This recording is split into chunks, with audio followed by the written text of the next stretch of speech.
Hey everyone, I don't know about you, but these last 2 months have felt like 2 years. We are getting whipsawed around by this headline and that headline. This episode cuts through all of that. We talk about 10 stocks that can be boring for your portfolio, but not boring when it comes to the returns. Let's get into it.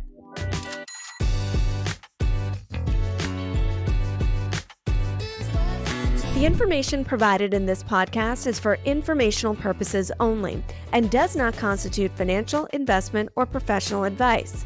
The views expressed by the host and guests are their own and do not necessarily reflect the opinions of any organization or company. The host and guests may maintain positions in any securities discussed on the podcast. Always consult a qualified financial advisor or professional before making any investment decisions. This episode is sponsored by BMO Investor Line. We all want to make the most of our investments. That's why BMO Investor Line is here. Their easy-to-use platform packed with tools, resources, and commission-free trading on over 100 popular ETFs can help you trade with confidence and take control of your financial future.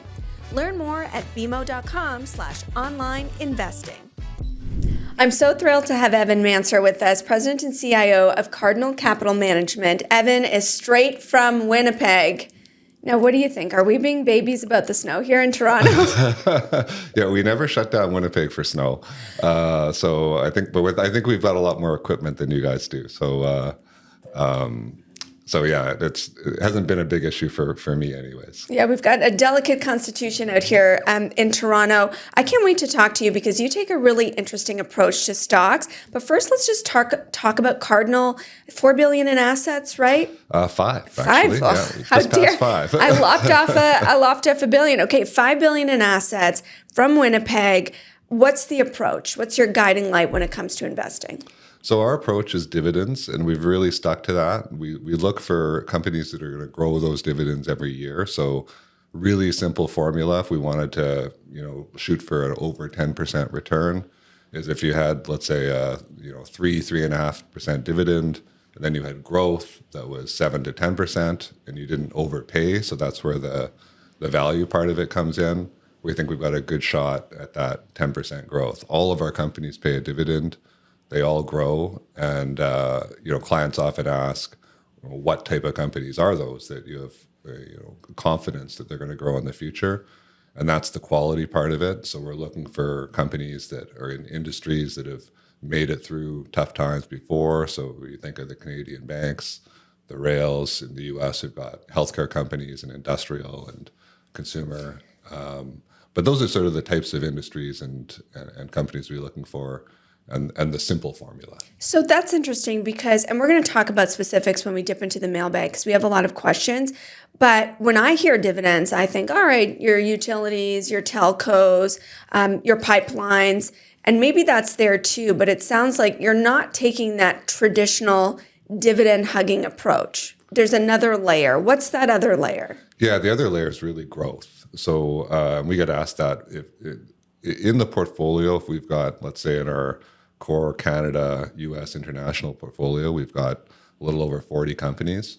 We would be shooting for all 40 of those companies to be increasing their dividend every year. So, coming through a period like the inflation we had over these past couple of years, you don't want your capital to be eroded. And so if you can get that dividend growth on top of it, that's what really makes it work. So we don't want companies that are just high yield, but aren't able to achieve growth. So that's the North Star for the company. Let's locate it in the market dynamics. I can't believe it's like only the beginning of 2025 because honestly, it's felt like a lot longer with the Trump presidency and all these tariffs flying around. How do you think about that? And why is the market so resilient? We're still just like around all-time highs with all of this super allegedly scary stuff going on. Yeah, well, I think there's two sort of consensuses out there, and number one, the intuitive consensus that, oh my God, there's chaos, and what's going to happen next, and you try to predict each move that the Trump administration makes, and it's almost impossible to do, and that's the scary part. I think the more counterintuitive consensus, and I do think it's actually consensus, is where his administration is hoping that we get to at the end goal. And I think that's what markets are still excited about. So what's that? If we can get to a spot where we're in lower taxes, that's always liked. The deregulation piece is, something I think investors and businesses are excited about. And then just maybe a more business-friendly and pro-growth type of approach. And so, how do we get to that end spot? I don't know. But I think investors are still hanging in there with the hope that that still is the end goal of the administration. And is that the right thing to do? I think so. I mean, whenever you're trying to, I think you make a lot of mistakes in investing when you focus too much on the day-to-day. It's actually, it's in your mind more, but it's actually a lot easier to predict, I think, the longer-term trends than what's going to happen next month or week or day. I think people are probably striving for a little bit more boredom in the portfolio, right? There's a lot of fun things to talk about in finance, but you can make a lot of money in just boring businesses that can just do well, whatever the environment. Is that how you think about things? Yeah, it's how we think of things. So one of the stories that we've told, a company like Apple, there were a couple of times actually we should have invested in Apple, so that there has been some mistakes there. But if you look at just investing in a big part of their business is still mobile phones. If you look at that industry as a whole, and you go way back to like Palm Pilot and Nokia, our own BlackBerry, there's a graveyard of failed companies in there as well. And so our approach is we're trying to hit the singles and doubles, but avoid a company that just completely goes out of business. So just because you're looking for boring investments doesn't mean you can be a boring investor, which you're certainly not, because you have started to dabble in activist investing, which is where you take a little bit more of a vocal approach on what you think the company can do. How recent, and we're going to talk about what specific companies you've been involved in, but how recent is this for you? Why did you feel like this was something, you could do? We think about activism, we think about Bill Ackman, Pershing Square, Carl Icahn.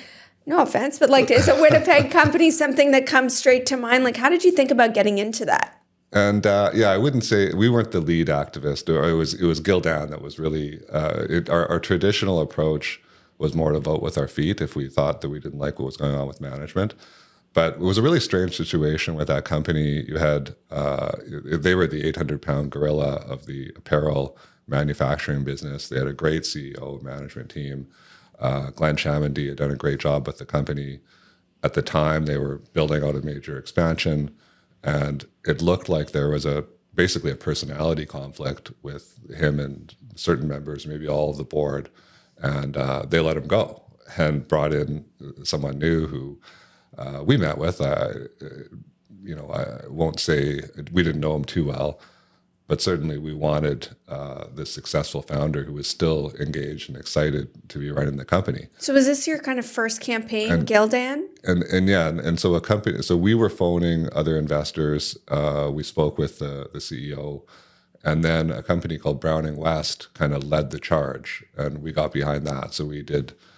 We were vocal about it in the media. We were vocal in talking with company management to the extent they would return our phone calls, and so we got very involved with that, and it was a really interesting process. Canadian companies don't often like to be vocal, right? How did that process feel to you? Because it was in some ways stepping out of your comfort zone.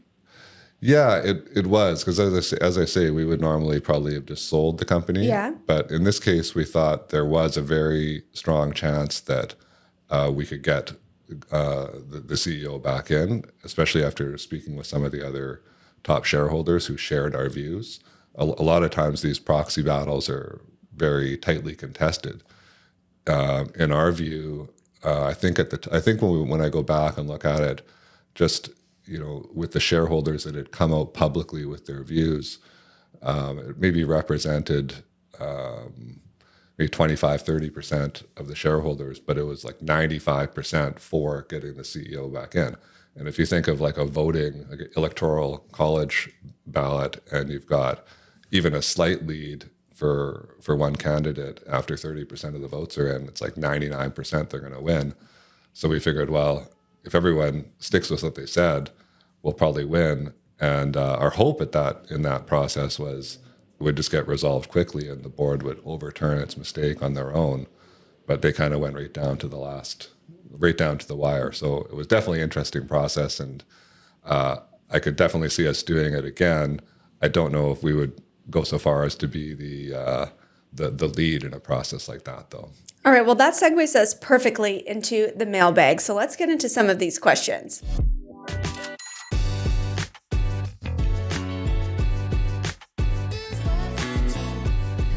Our first question is exactly about Gildan. You walked us through the process of, the activist investor coming in. You were part of it because the CEO was ousted and shareholders wanted him back. And so the question is from Terry in Calgary. Is the rally in Gildan a vindication of all those activist efforts? And for perspective, the stock is up 50% over the past year, and I think it's trading around all-time highs. Yeah, it's interestingly trading all-time highs on the share price, or if not, like very close. But they had gone through a little bit of a lull in their earnings growth around the time that the CEO was let go. But if you're following the stock, a big part of it was they were building out. They were building out the biggest apparel manufacturing plant in Bangladesh, and if you're following apparel, that's like the mecca of apparel building. And so when you're in a process like that in any business, you've got kind of dollars out the door as you're building this plant with nothing coming in. Well, just as this was going on, they were ramping up production in that plant. And so you could kind of see that they were going to have some pretty strong growth there. But then I think the other thing that happened, like the vindication part, is that you go through with a company and you've got all these internal battles and different opinions. And now they've got a board and an investor base that's really all aligned with, okay, do what you do best, be the lowest cost, best quality manufacturer, take this huge free cash flow, buy back shares. I think they bought back like 12% of their shares last year, and just focus on the essentials. And so their growth has been good. They're only trading at about 14 or 15 times earnings expected on this year. So we actually still think it's a pretty good investment. We haven't sold any of our shares. So you could see more upside on Gildan, the plain shirt maker. We could, yes. Now, do they get caught up at all in any of the tariff, the trade war concerns? They could at this point not, because most of their biggest production that goes through the U.S. is their big market, and that production comes from Honduras. There isn't really an apparel manufacturing industry in the U.S. So if you were to sort of shut off all production, have big tariffs on, if it was on Honduras in particular, that would be a negative. Right now, they have a bit of production in Mexico, but probably less than competitors. So at this point, there's no effect with tariffs.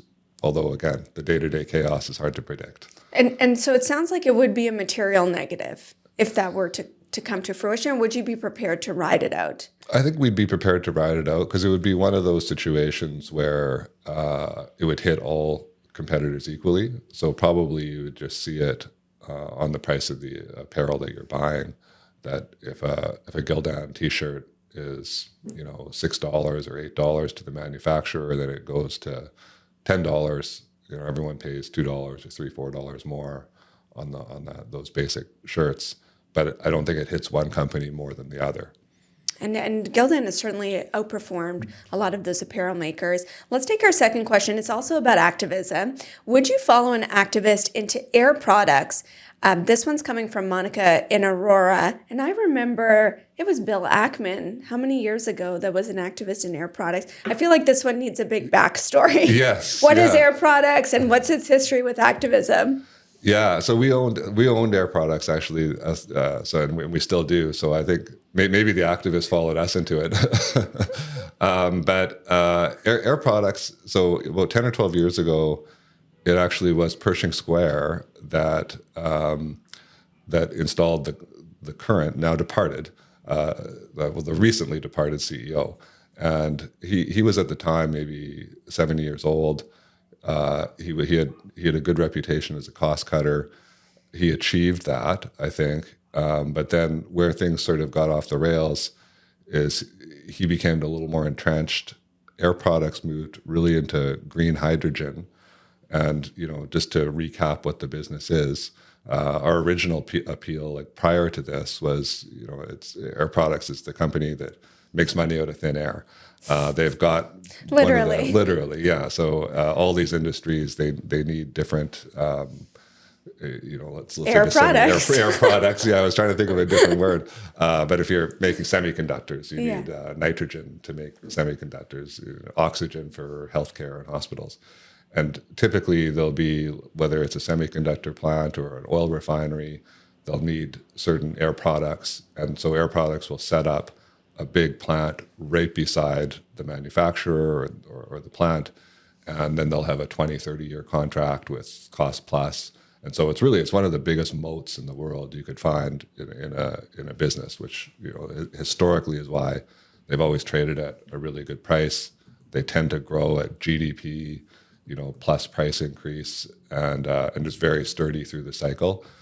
These plants were a little bit of a departure from the green hydrogen was a bit of a departure from that, and they were having a few cost overruns there, and then just the fact that the board had really failed on the succession idea. They were losing a few top executives, and that's where you enter in not Pershing Square, but a company called Mantle Ridge, who the founders of that came from Pershing Square. Yeah.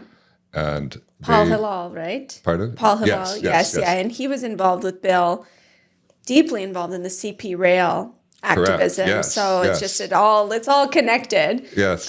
So now Mantle Ridge is in as an activist. So Mantle Ridge is in. They won, I believe it was 3 board seats, and convinced the remaining board members with pretty good leverage to accept their picks as with a new chairman and also a new CEO.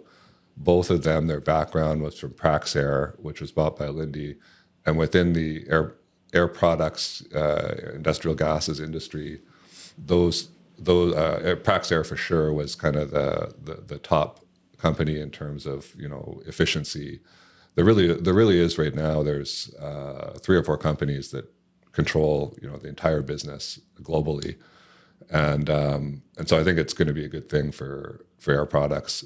It has been somewhat reflected in the shares now. They've gone up, but there's a lot of room for efficiency. So we think we're not selling our shares here. We think they're in a good spot right now. So you'd continue. It's around $320. You see more upside. Yeah, we think it could easily, if they achieve some of the targets they've set out, and usually when you get one of these activists coming into a company, they'll have a big 100-page presentation of all the good things that are going to happen. Yeah. But we think they should be able to achieve that, and then you still got the great historical downside protection with such a stable industry. Our third question is about TD. Is TD a buy now that there is a new CEO? This question coming from Brian. And Evan, I think the last time we spoke, this was right during the tumult of TD's anti-money laundering issues.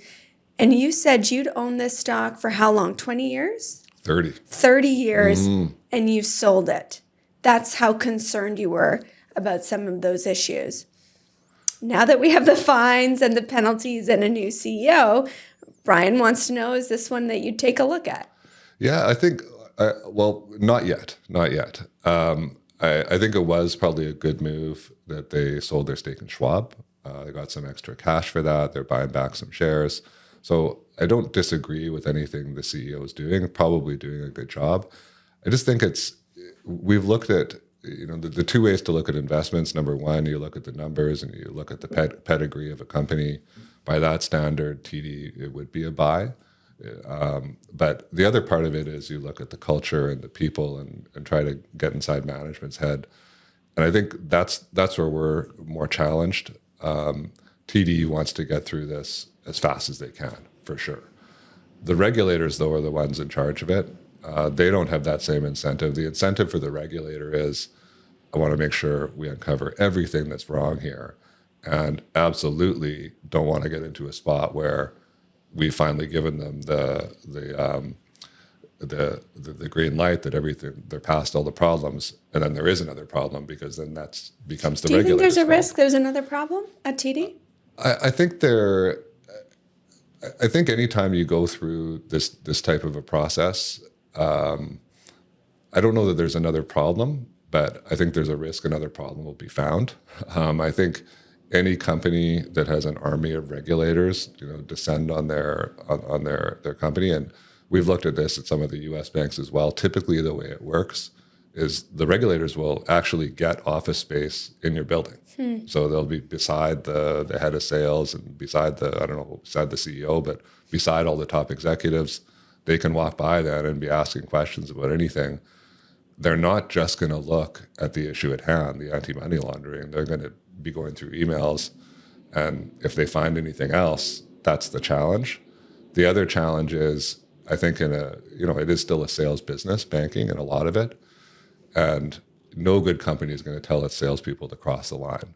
But in every sales situation, there's a spectrum of how close you want to get to the line to win business, because clients have needs, and that creates sort of a tension with compliance and sales. I think at TD, the sales force doesn't report to the VP of sales; they report to the compliance officer. And the risk is, do you lose some good salespeople? Do you have that cultural momentum? So we'd probably look at it, if nothing bad happens for 9 months, they're not in the news. Then you would look at it? Yeah, then I think we'd look at it. So even in the if we have to buy meantime, it a little higher. Just to push back a little, in the meantime, they've got very high capital position. They're trading at a historic discount, and discounts appear for a reason, right? There does have to be hair on the story. And right now, it's the best performing bank stock in 2025, owning up to that old, worst will be first. So is waiting 9 months too late? Yeah, so our approach in general to turnarounds is we want to see a good quarter or two where that really gives us some confidence that we're past the problem. And if we do that and we miss the first 20% of an upturn, we're fine with it. Because our history is, when you look at these turnarounds, again, it's hard. You can easily look at the numbers, but what's harder is trying to get under the hood and see what's really going on at the company, whether that culture really feels like they've got momentum, whether they're able to keep their best people and keep advancing. What's your favorite? So you own all the other banks? Yes, we own all the other banks. And do you have a favorite right now? I might go right now, so a little bit unconventional pick, but Scotia. They've also had a lot of issues. And at first, I was very skeptical of the CEO there, Scott Thompson. I've never seen an outsider come into a bank and become CEO, in Canada anyways, because there's just so many good executives. Our thought at Cardinal at the time was, look, why don't you just go in and poach someone from Royal Bank and have them run it? And Scotia had and that would have been a relative outsider, because normally... A relative outsider, But Scott Thompson, he was a seasoned executive at a different company, Finning, which is a Caterpillar equipment dealer, and he was on the board of Scotia, so it wasn't like he didn't know anything. But it was something we hadn't seen before. But I think he's actually doing a good job. I think he's identified some of the issues that Scotia had, which was they're probably a little too focused on being the biggest in market share versus being the best and the most efficient. I think he's zeroing in on their markets. He's made a couple of small divestitures. I think we were a little nervous again in the KeyCorp acquisition. It looks like we're more comfortable with that now. And then, why were you nervous? Everybody wants exposure to U.S. banks. The structure of it was a little odd that they just took an equity stake. I mean, they've done that a lot in the past. We're not as optimistic on that strategy. You're right. Everyone does want it. At the same time, you look through the entire history of acquisitions by foreign banks into the U.S., and there might be a few that have been okay. A lot of them don't go that well, and the TD was one of the ones that was in the, I think this went well too, this went terribly camp, but a lot of them have kind of blown up. And so our hope would be more that, focus on what you're good at in Canada, buying back shares is fine as well. They've got enough things to clean up and just become a little bit more efficient. I guess the concern if you stay in Canada is where do you get growth from? Well, you can grow with the economy. You can also gain some market share if you're focused. And historically, you've never seen Canadian, unlike U.S. banks, unlike a lot of banks, Canadian banks have never been big purchasers of their own shares. They've actually been historically selling shares for growth. You've historically had probably a better market for growth, just expansion in Canada. They historically branched out, whether it was investment banking or asset management and all those areas. We're not opposed to making a U.S. acquisition if the time is right, but to go issue shares and buy at the top of the market, we're less enthused about that. Before we head to break, how do you think the banks will weather? Because you said they're attached to the Canadian economy, and there's all kinds of concerns about how Canada is going to fare with these tariff concerns and generally an economic slowdown. Do you think we are at a turning point for the banks, and maybe those provisions for losses did go up, that maybe we'd seen kind of the worst of it in terms of the credit cycle? I think so. I mean, the big worry would be, as you said, if we've got tariffs and then it causes the economy to go into a recession or close to a recession. That would be the worry. We got two thoughts on that. Number one, probably these tariffs are more short term than long term. But I think the other piece that's really important, even in the short term, is if these tariffs do go through.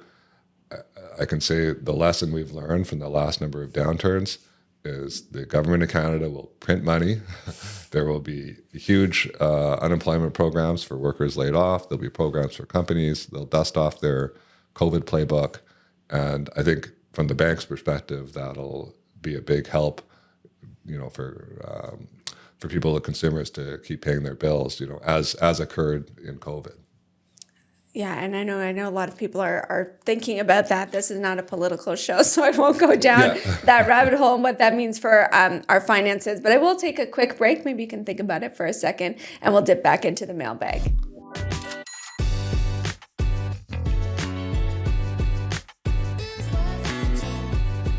And we're back. We've got Evan Mancer of Cardinal Capital Management. Our next question, because you are focused on dividends, this is obviously a very classic dividend question. Are Canadian telecom dividends safe? This is coming from James. And that seems like such a wild question to be asking because they're telecoms. That's a large part of why people own them. But some of these yields are very high. Yeah, I think it's safe to say BCE, investors are probably pricing in like a 90% chance of a cut. And we followed that sector. If you're a value investor, you look at the share price alone. You say, "Oh, I got to take a look at BCE or TELUS."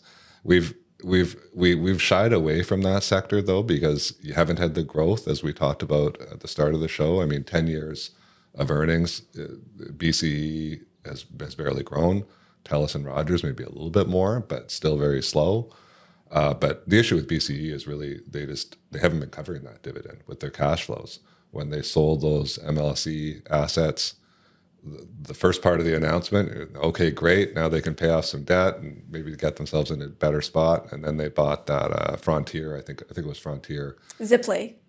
Yes, yeah. I think they looked at it. Yeah. Maybe I got that confused. Yeah, Ziply, US Fiber play. Yeah. So they basically took all that money towards that. What's their competitive advantage there? I'm not sure. So I think BCE probably has a high risk.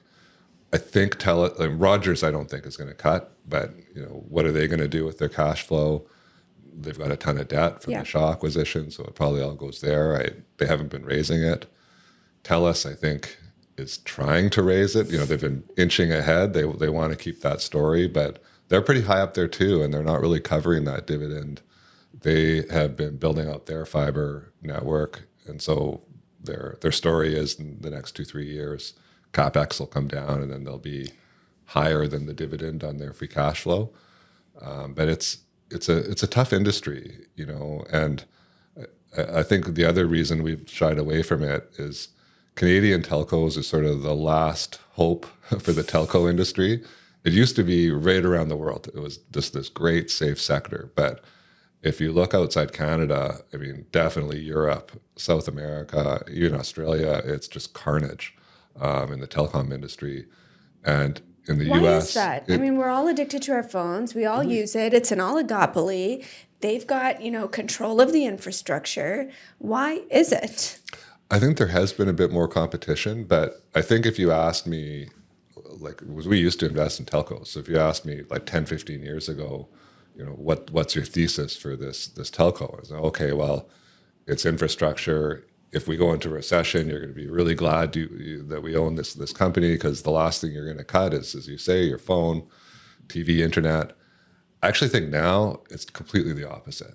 I think if you go into a recession and you were looking to cut $100 out of your budget, it's actually one of the first places you'd look is your telecom bill. You may not cut, your phone, but usually you can find something in there that you're paying for that you could cut out, whether you browbeat them or threaten to go somewhere to another operator, or just cut back on some of the parts of the package. And so I think it has become a little bit more discretionary than it used to be. And maybe a little bit more competition has been introduced. So it's interesting you talk, global telecoms have struggled, the Canadian telecoms have struggled, but then I look south of the border, and those telecoms, like an AT&T, for example, has done remarkably well. Why is that, or do you think that's vulnerable as well? I mean, it probably depends on the time period. That's right, right? Like, I think... But that's why people are lured to the Canadian telecoms, right? Is because they say, okay, maybe I can catch this. I can, the old saying is catch a falling knife. Maybe I can catch this before it turns around. Yeah, if you owned AT&T for 10 years, you probably wouldn't be... Yeah, the 60% gain means nothing to you over the last year. Yeah, T-Mobile's been a good investment.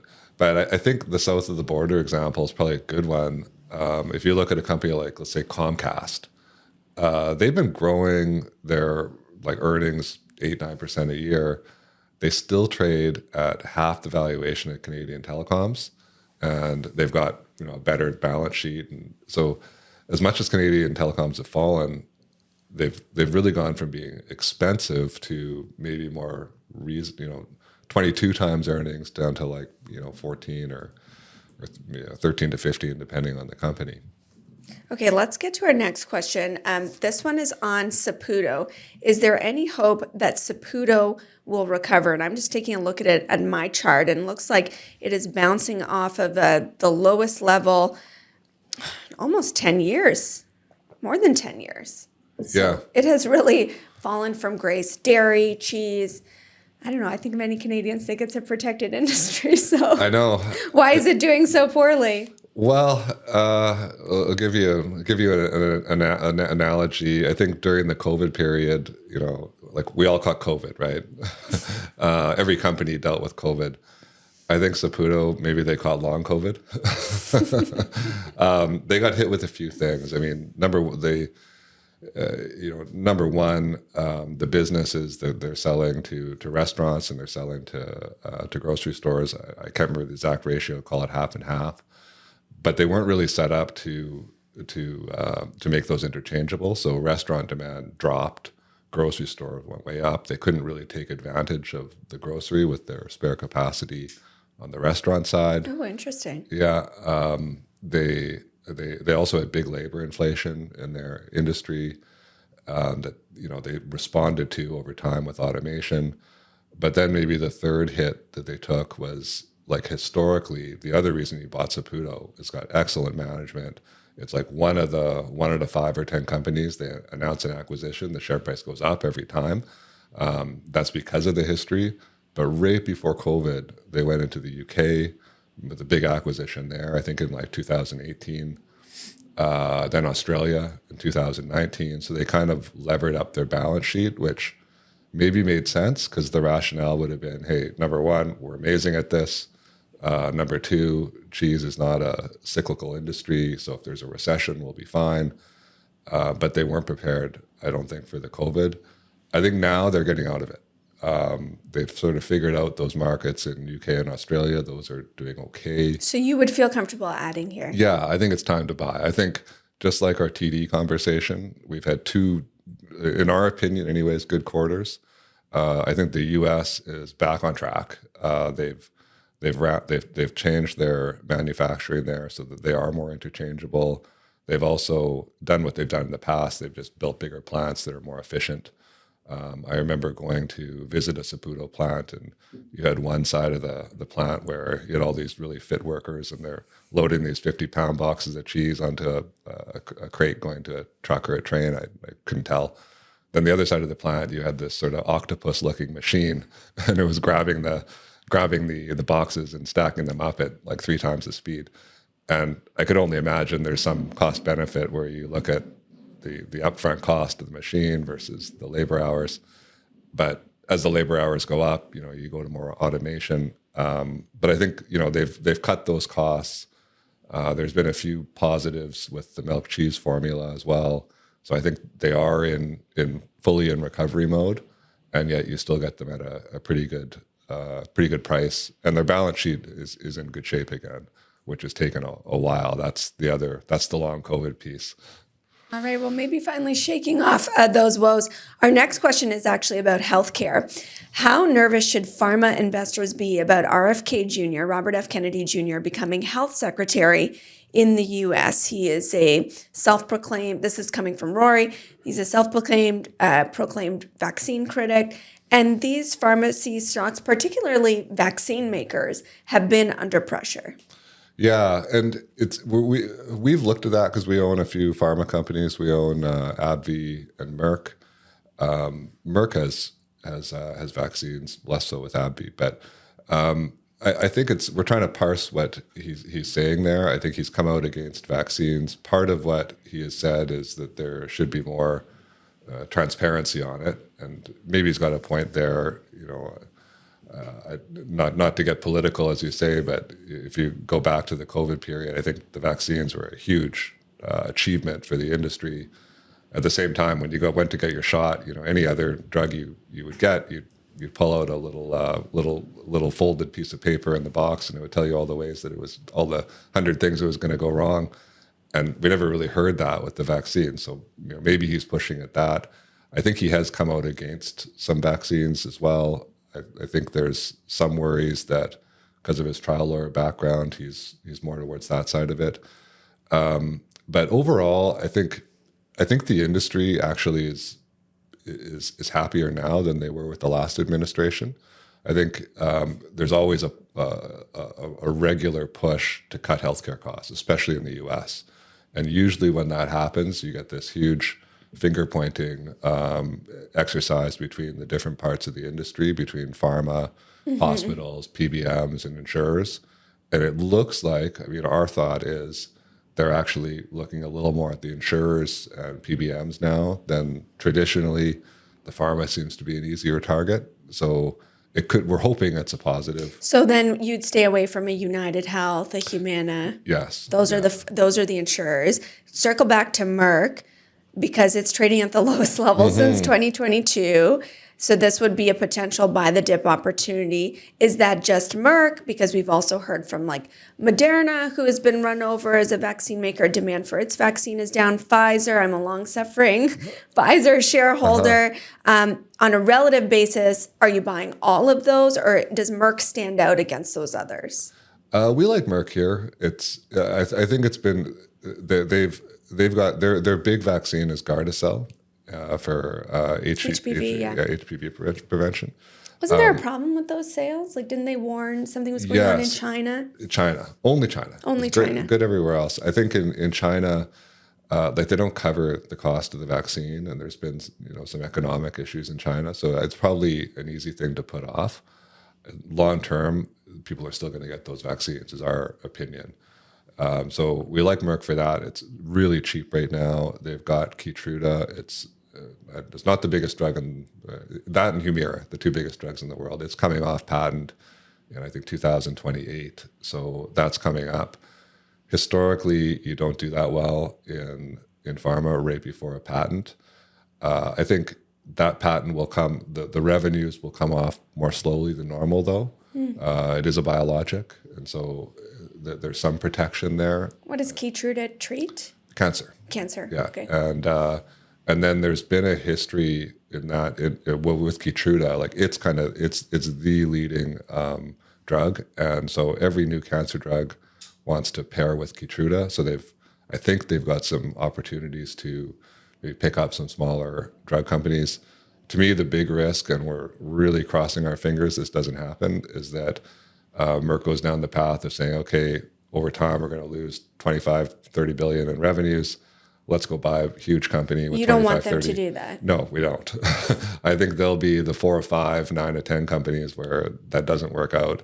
Acquisitions are tough, and especially big ones that change the culture. So we're hoping that that's not their solution. They've said it's not, but we're still crossing our fingers because sometimes that happens. Okay, so a buy the dip opportunity there. Our final question in the mailbag is on Canadian Tire. What are the catalysts for Canadian Tire? This one coming from Ben. I feel like this is another stock that lures you in because it's cheap. Yeah. It's got, that long history. It beat Target when Target came, but it doesn't always work out.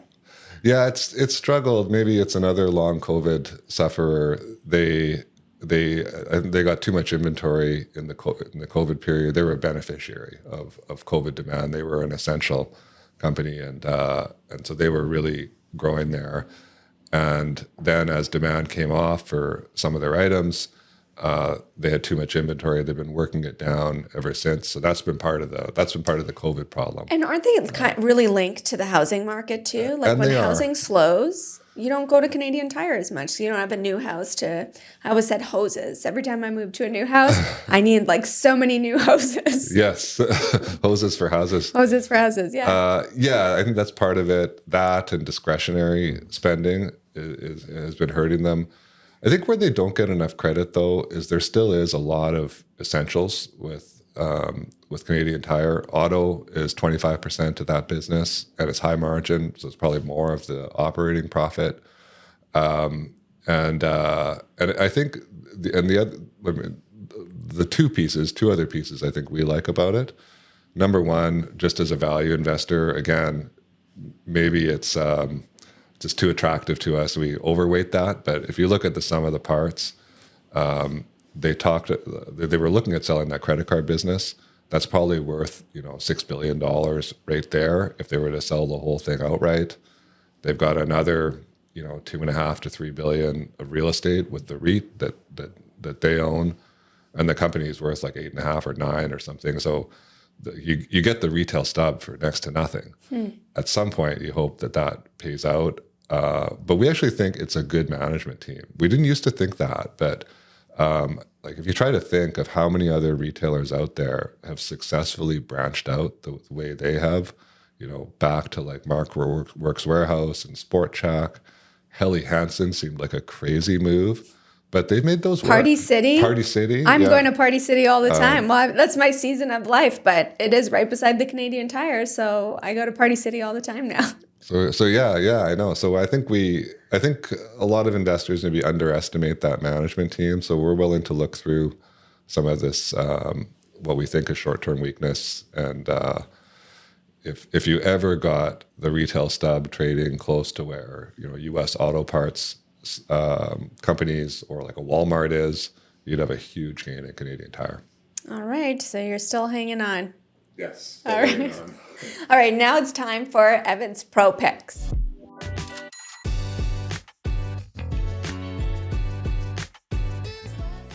All right, let's get into Pro Picks with Evan Mancer of Cardinal Capital Management.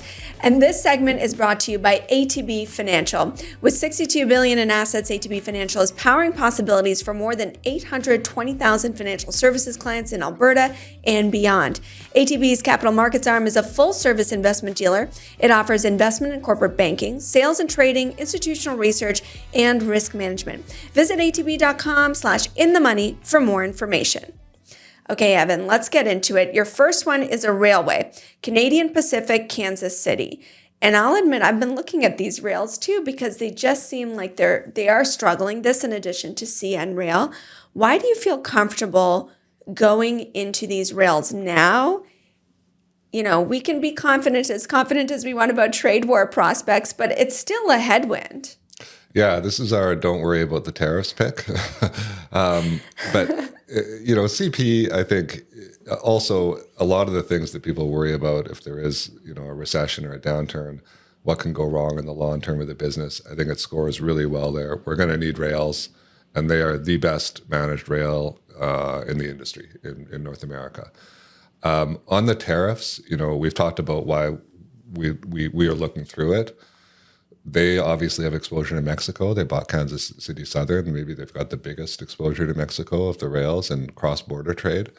But if you look at the tariff issue as a whole and you say that, okay, this is going to extend beyond North America, Canada, Mexico to China.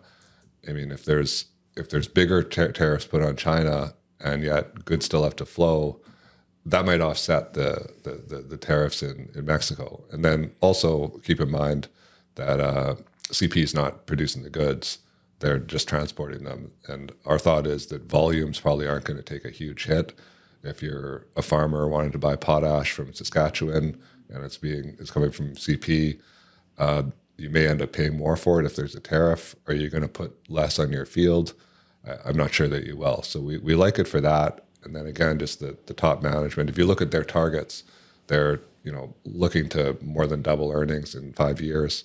So I think you got excellent growth. You've got pretty good defensive characteristics for what investors normally look at, and it's a rail. So you're probably good in the long term. So I like this. Don't worry about the tariffs pick. It is CP rail. But if we think about what the end game is, maybe it's not as severe, the tariff war, maybe it's not the tariffs themselves, but ultimately it is to increase activity just within the United States. So is that a recipe for success for a railway that spans 3 countries across North America and relies on that trade? Yeah, that's the goal of the tariffs, right? But I think we still get past I don't think, like, our view is we're not going to have a situation where we've got tariffs in place 5 years from now. I think we do get to some agreement. And then I think my point I was trying to make before is that a lot of what they're transporting is still necessary for growth in the U.S. So because a lot of what's transported on rails is commodities, and that's what the U.S. is short of, really. So to keep it really simple, I think they need what CP is transporting. Your second pick is Applied Materials. This one took a hit recently because it is dealing with restrictions on what it can sell to China. This is the company that makes the thing, so the semiconductors can make the semiconductors. Is that right? Yes. So there's if you look at, let's say NVIDIA as our example, that's what everyone looks at right now in semiconductors. They design semiconductors. They don't make semiconductors. A company like Taiwan Semiconductor, they're the biggest. They've got these big fabrication plants that's where you've got the people in astronaut suits walking around and making these chips. How do they make the chips? Well, the equipment for making these chips comes from companies like Applied Materials. And there's maybe 4 big ones that control that industry in the world. And within their specialties, they've got 50 to 90% share. So it's, again, a really protected industry. So this is kind of our AI pick. If we had a tariff pick, this will be the AI pick. And with Applied Materials, at 18 times earnings, it's hard to find an 18 times earnings AI pick. You beat me to it. That's why, as a value investor, we do believe that this AI is going to be if you look at how much money is being invested, I think we're over $1 trillion of committed spending now for this year. And so how do you benefit from that without paying the 40, 50 times earnings that a lot of the big name companies are trading at? And we looked at Applied Materials. You're right. One thing people are worried about is China slowed. There was a pull forward to get ahead of the tariffs, and now that's come off a little bit. They historically always trade cheap because it's been so cyclical. But that was the old days where, you worried, memory chips are going to fall, or the PC cycle's turning, and then Applied Materials gets hit.